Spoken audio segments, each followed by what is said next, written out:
շատերը հիշում են, ով հետևում է մեր աշխատանքներին կամ լրատվամիջոցների, որ 2 տարի առաջ, այսինքն 2024 թվականի հունվարին, մենք մեկ ամսով կասեցրեցինք ռադիոտոսպայի հաղորդումներից հեռարձակումը, Սպուտնիկի հեռարձակումը Տիգրան Կիրոսայանի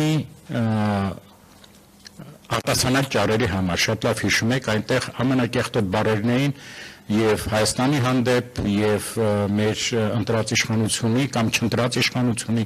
դա որևէ կապ չունի, սպառնալիքներ կային եւ մենք նույնիսկ քաղաքական բաղադրի չհանում ենք, մենք հանել ենք միայն այն ցիտատները, որոնք ոտնահարում է մեր ազգային արժանապատվությունը, խոսում է, որ մեր ժողովուրդը ժեխ է եւ այլն եւ կոչ է անում օրինակ, որպեսզի ներխուժում լինի ինչ որ չափով, որպեսզի փոխվի Հայաստանի Հանրապետության իշխանությունները, անկախ նրանից մենք ոնց ենք վերաբերվում մեր իշխանություններին, պարզ է, որ դա կոպիտ միջամտություն է մեր ներքին գործերին եւ անթույլատրելի երևույթ է հատկապես դրսից խոսող ռետորների համար, բայց ի զարմանս մեզ եւ ձեզ Տոսպան ռադիոընկերությունը բողոքարկեց մեր որոշումը եւ արդեն հաղթեց Արաքելյանի դատարանը։ Ինչ նախնդիրը, որովհետև ցավոք մեր օրենսդրության մեջ դեռ հստակ սահմանված չեն սահմանումները չկան ատելության խոսքի,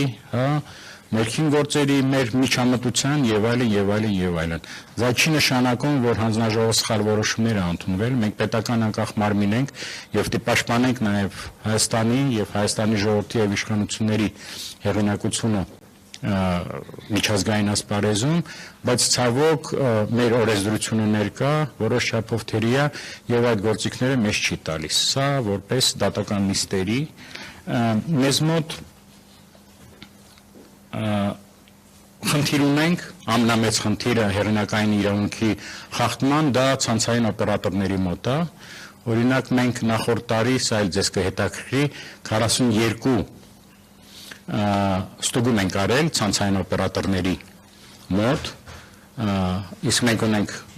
31-ի դրությամբ 53 ցանցային օպերատոր, Հայաստանով մեկ, եւ 42 այցելությունից եւ ստուգումից հետո 26 ստուգումից հետո մենք վարչական վարույթներ ենք բացել հեղինակային իրավունքը խախտելու համար։ Տեսեք ինչ ահռելի թիվ է։ Չեմ կարծում ուրիշ այլ բնագավառ կա, սկսած տնտեսավարողներից, խանութներից, չգիտեմ, որտեղ վերստուգող մարմինը մտնի եւ 42 ստուգումից 26-ում խախտումներ հայտնաբերի։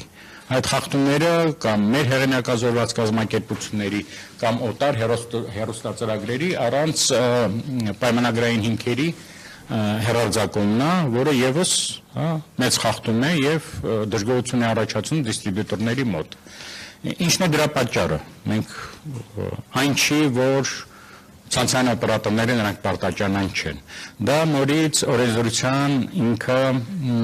անկատարությունն է, երբ որ անկախ նրանից ցանցային օպերատորը 1 կամ պայմանական 100 ոչ պայմանագրային հաղորդում է ցույց տալի, ես լևի բառը օգտագործեմ, բոլորին հայտնի է, ինքը նույն գումարով է պատժում 50,000 դրամով խախտման համար։